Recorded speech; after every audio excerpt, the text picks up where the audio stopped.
बिहार में चुनावी चर्चा के बीच में कई खबरें आपसे होकर के गुजरती होंगी, कई खबरें भारत लाइव भी आपको सुना रहा होगा और दिखा रहा है।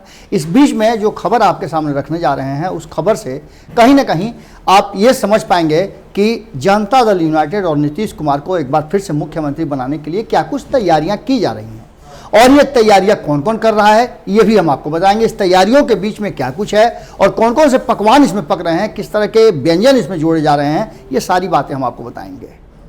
खबर में जैसा कि आपने देखा होगा कि जदयू ने अपने लिए एकल तैयारियां शुरू कर दी हैं और इन तैयारियों की जिम्मेवारी अपने सर पे उठाई है संगठन के महासचिव आरसीपी सिंह ने। आरसीपी सिंह जब से एक्टिव मोड में आए हैं तब से पार्टी के संगठन को लेकर के और कार्यक्रमों को लेकर के लगातार घोषणाएं की जा रही हैं और उस पर अमल भी किया जा रहा है। आपने देखा होगा कि किस तरह से डिजिटली मुख्यमंत्री नीतीश कुमार को अलग अलग क्षेत्रों के कार्यकर्ता और लोगों से बात कराई गई। उन्होंने अपनी बातें रखी और आने वाले बिहार के वर्तमान स्थिति को रखते हुए सब कुछ उन्होंने बताने का प्रयास किया। इन सब के बीच में अब एक सप्ताह का एक कार्यक्रम तय किया गया है। इसके लिए एक कमेटी भी गठित की गई है और उसके लिए वक्ताओं को भी चयनित किया गया है। इसको लेकर के हमने आपको खबरें दिखाई थी कि किस तरह से जदयू के भीतर में घमासान मच गया इस कमेटी के गठन में कुछ लोगों के नाम को बाहर होने के बाद।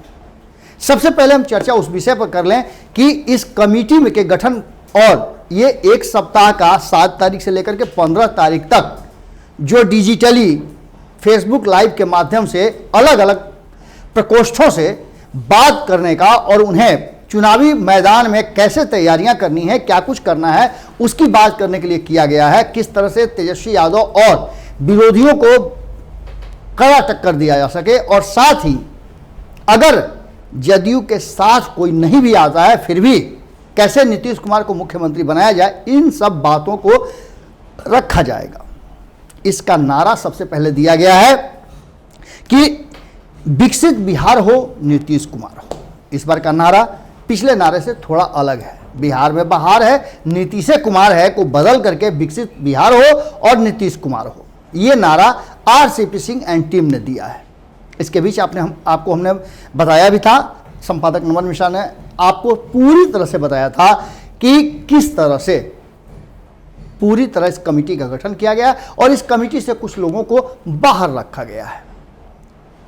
इनमें से बाहर रखे गए लोगों के जो समर्थक हैं उनमें खासा मायूसी भी है।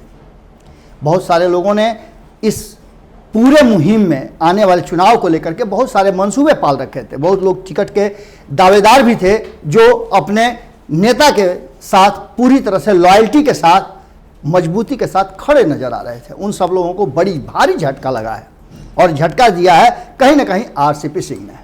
आपको बता दें कि इस कमेटी में 4 लोगों को स्थान मिला है। मुख्यमंत्री नीतीश कुमार ने इस कमेटी को अपनी सहमति भी दे दी है।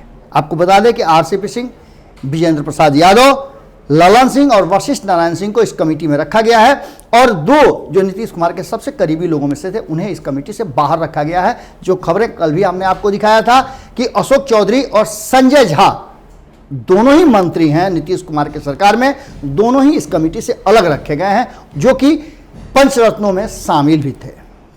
पर इन लोगों को हटा करके वशिष्ठ नारायण सिंह को उसमें स्थान दिया गया है।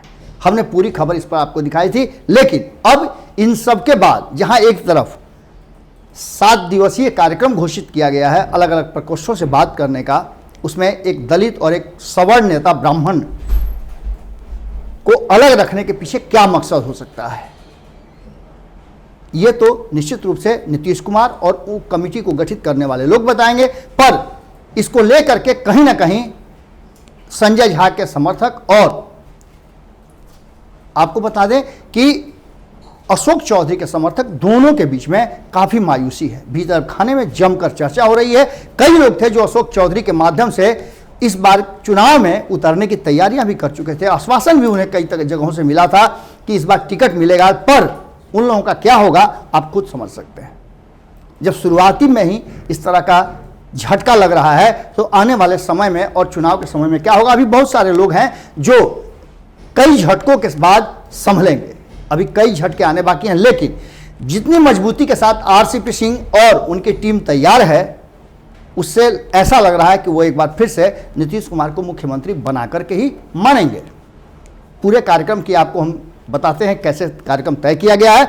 तो इसमें 7 तारीख को 7 जुलाई से ये पूरा कार्यक्रम कल से चालू हो जाएगा, जिसमें पहले छात्र जदयू के प्रकोष्ठ से ये चारों के चारों बात करेंगे। इनको जिनसे भी बात करनी होगी, जिस तरह से इन्हें समझाना होगा और जिस तरह से तैयारियों का इन्हें पूरा ब्यौरा देना होगा, ये पूरी बातचीत की जाएगी। 7 तारीख के बाद 8 तारीख को समय रखा गया है अति पिछड़ा प्रकोष्ठ के लिए। उस प्रकोष्ठ से बात होगी और उन्हें भी पूरी जानकारी दी जाएगी कि अब तक चुनावी तैयारियां क्या हुई हैं और चुनाव में कैसे उतरना है। 9 तारीख को महिला जदयू के साथ बातचीत होगी। इसमें इन चारों के अलावा महिला नेताओं को भी शामिल किया गया है, जो इन पूरे प्रक्रिया के साथ लोगों को कनेक्ट करेंगी और जानकारियां उपलब्ध कराएंगी। 10 तारीख को महादलित प्रकोष्ठ की बैठक होगी। अब इसमें महादलित, इस पूरे जो कमेटी बनी है उसमें कोई नहीं है, इसमें महादलित को अलग रखा गया है, लेकिन महादलित प्रकोष्ठ की बैठक होगी 10 तारीख को। 11 को युवा जदयू की बैठक होगी और युवा जदयू की बैठक में किस तरह से युवाओं को आने वाले चुनाव की तैयारियां करनी है, क्या क्या तैयारियां पार्टी ने की है, बूथ स्तर पर क्या कुछ हुआ है, उस सारी जानकारी इकट्ठी की जाएगी और लोगों को कनेक्ट किया जाएगा। इसके बाद आपको बता दें 12 तारीख को व्यवसायिक प्रकोष्ठ की बैठक होगी, 13 तारीख को किसान प्रकोष्ठ की बैठक होगी और जो शेष प्रकोष्ठ बच जाएंगे, इनमें बहुत सारे प्रकोष्ठ हैं, उन लोगों की संयुक्त बैठक 14 और 15 जुलाई को की जाएगी। इस बैठक में भी सभी मौजूद रहेंगे। आपको बता दें कि अब इन सब के बीच जदयू ने किस तरह से अपनी तैयारियां एकल शुरू कर दी है, कोई साथ दे या न दे। आप जब ये समझ सकते हैं कि अपने ही पंचरत्नों में से कुछ लोगों को अलग रख करके भी नीतीश कुमार आगे की रणनीति बना सकते हैं, तो उनके लिए कौन बड़ी बात है कि वो अपने साथियों को भी अलग रखें, तो कोई बहुत बड़ी बात नहीं होगी। जदयू ने पूरी तैयारी कर ली है और चुनावी मोड में आ गई है। अब देखना ये होगा कि इस जो 7 दिवसीय योजनाबद्ध तरीके से तैयारियां की गई हैं विभिन्न प्रकोष्ठों से बातचीत करने की, उसके बाद किस तरह की राजनीति सामने आती है और क्या कुछ निकल करके सामने आता है, इस पर क्या प्रतिक्रिया आती है, ये भी देखना अभी बाकी है। जुड़े रहें भारत लाइव के साथ, खबरों का सिलसिला लगातार जारी है। नमस्कार। बढ़ाएं अपना कदम सक्सेस की ओर शिखर करियर इंस्टीट्यूट के साथ। शिखर करियर इंस्टीट्यूट पूर्वी भारत में एकमात्र कोचिंग संस्थान जो एक्सक्लूसिवली है मेडिकल एंट्रेंस एग्जाम के लिए।